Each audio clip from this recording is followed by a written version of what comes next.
better understand the tension between East and West, we've come here to Istanbul, Turkey, a city straddling both Europe and Asia. Istanbul has a rich Islamic past.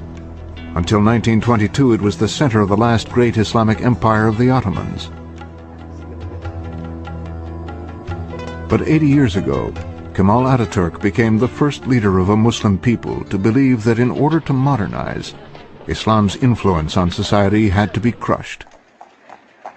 Governments which ruled Muslims were very often, like colonial governments, they suffocated Muslims. They suffocated those who wanted to go back to their original culture. With all due respect to Kemal Ataturk in Turkey, I mean, this man is attempted to suppress Islam.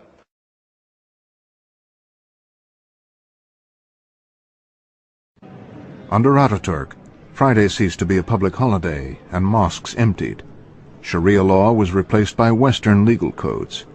Islamic scholars were forced to submit to state control. Arabic script was replaced by the Latin alphabet, and Turks were sent back to school to learn it. With his power as president and dictator, he begins his reform. He commands young Turks to go to business school. He brings in foreigners to show girls how to dress, how to manage their homes the European way. Into European dress, he forces both men and women, sweeping away the veil and the fez.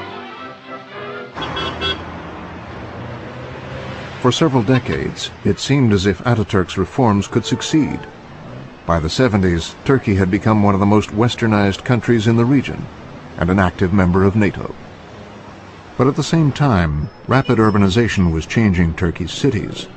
A free market economy had increased inequality, and voters were frustrated at what they saw as corruption within the political system.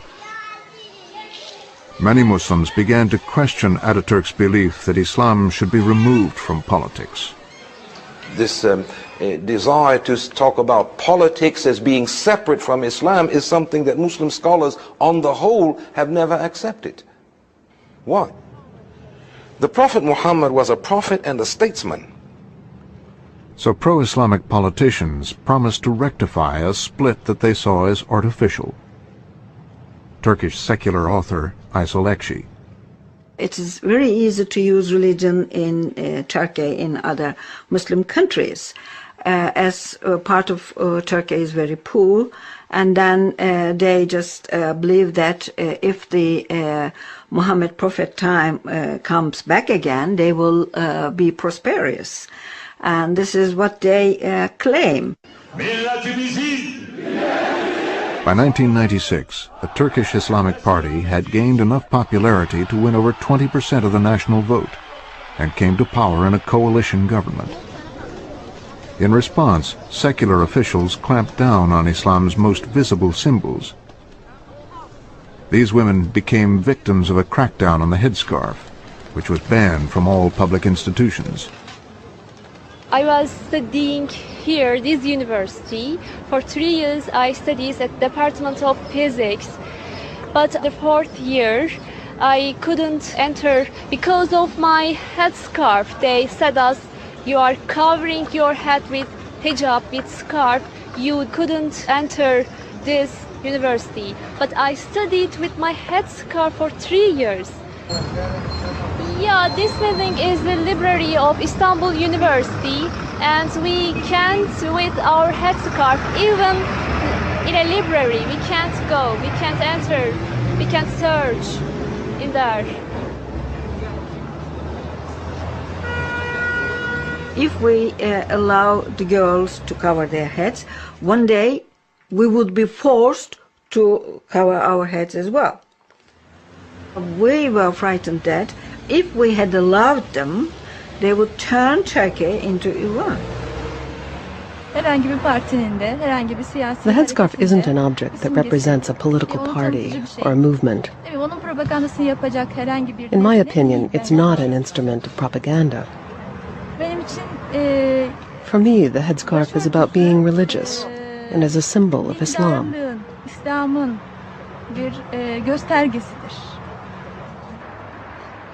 I am not dangerous. I wasn't dangerous and I'm not dangerous. The vice-rector of Istanbul University played a central role in enforcing the headscarf ban. She is Nur Sırtır. It was not only a matter of headscarf. With the headscarf, many other things have started to take place at the universities. For example, the students, they didn't want examinations or classes on Fridays. There are many mosques around Istanbul University, but students, instead of going to mosques, they wanted to do their praying at the corridors. And they published some magazines saying that they are coming to the university to fight for an Islamic state. So day by day, these demands increased. And of course, afterwards, some limitations took place.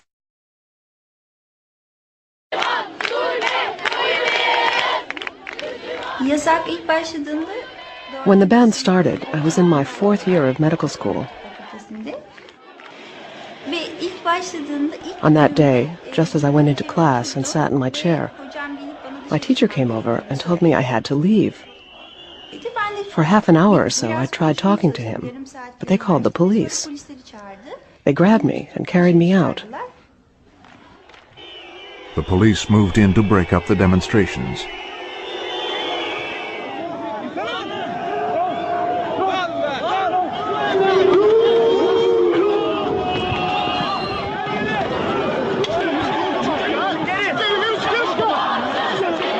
These women began to work for a human rights group, counseling other students caught in the same situation and campaigning against the headscarf ban. But rather than the ban being lifted, the headscarf became the focus of a political crisis.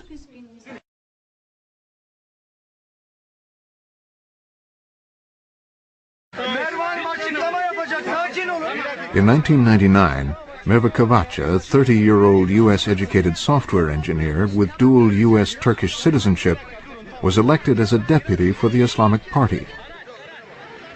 She had worn a headscarf throughout her campaign, but when she attended the swearing-in ceremony, the parliament erupted. Her fellow deputy was Nazlı Ilıcak. When we walked into the room, perhaps 120 deputies just stand up and began to shout, "Out to Merve Kavacha, out, out, out."